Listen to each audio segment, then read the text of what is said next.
Abe, the brave and loyal service dog, an unforgettable journey. Chapter 1. Abe's special mission. Hi there. My name is Abe, and I have a story to tell you. I'm not your ordinary dog. Nope, I'm a service dog. That means I had a very important job to do, helping my best friend, BJ, see the world.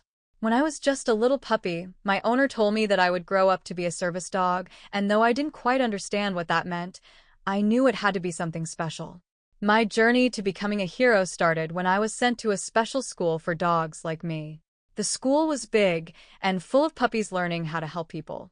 It wasn't just any dog school, it was for dogs that would make a difference in someone's life. My sister was there too, but she was being trained to help children with autism, making sure they felt safe and calm. One of my brothers was learning how to warn people before they got sick. And I was learning to be someone's eyes. School wasn't easy. I had to learn all sorts of new things, like how to stop at the curb, wait for the green light, and lead my person across the street safely. I had to memorize commands like left, right, and even step up or step down. My favorite lesson, though, was learning how to stay calm in a restaurant without begging for food, although I must admit, the smells were so tempting. I also learned something special. When my halter was off, I could run and play just like any other dog. But the moment my halter went on, I was on duty, ready to guide and protect. Chapter 2. Meeting BJ, my new best friend, after many months of hard work. The day finally came. I was ready to meet the person I'd be helping. Her name was BJ, and she was going to be my new master and, as I would soon find out, my best friend. When I first saw BJ, I could tell she was nervous but also excited to meet me. I knew right away that I had to protect her and help her every step of the way. We spent a few weeks training together, learning how to work as a team. I learned BJ's movements, and she learned how to trust me. It wasn't long before we became inseparable. BJ couldn't see, so it was up to me to be her eyes. I guided her down the street, helped her cross roads, and even found chairs for her when we went into buildings. I was there when she felt sad or scared, and my favorite thing to do was rest my head on her lap to cheer her up. She'd always smile and scratch behind my ears. Life was wonderful. Chapter 3. Adventures and Challenges. BJ and I shared so many exciting adventures together. We traveled all across the country, exploring new cities and meeting different people. BJ loved visiting her friends and trying new restaurants, and I loved being by her side. Whether we were shopping, visiting a park, or even riding in an airplane, I always made sure BJ was safe.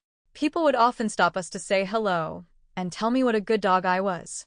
I'd wag my tail proudly, but I knew my job wasn't over. I had to stay focused for BJ. But like all great adventures, there were also challenges. One day, we were walking through a busy park when I noticed something strange. BJ was a little wobbly, and I could tell something wasn't right. She wasn't feeling well. I quickly led her to a bench where she could sit down and rest. I nudged her hand, letting her know I was there for her, and soon enough, she started feeling better. Moments like these were when I knew how important my job really was. Another time, we got caught in a surprise rainstorm. BJ couldn't see the dark clouds, but I could hear the rumble of thunder far away. I pulled her gently toward a nearby cafe to keep us dry until the rain stopped. BJ laughed and thanked me for being so smart. Even though I was just doing my job, moments like these made me feel like a hero. Chapter 4. Time for a new friend. As the years went by, I started to notice that my legs weren't as fast as they used to be, and sometimes my paws hurt. It was becoming harder to keep up with BJ on our daily walks. BJ noticed too.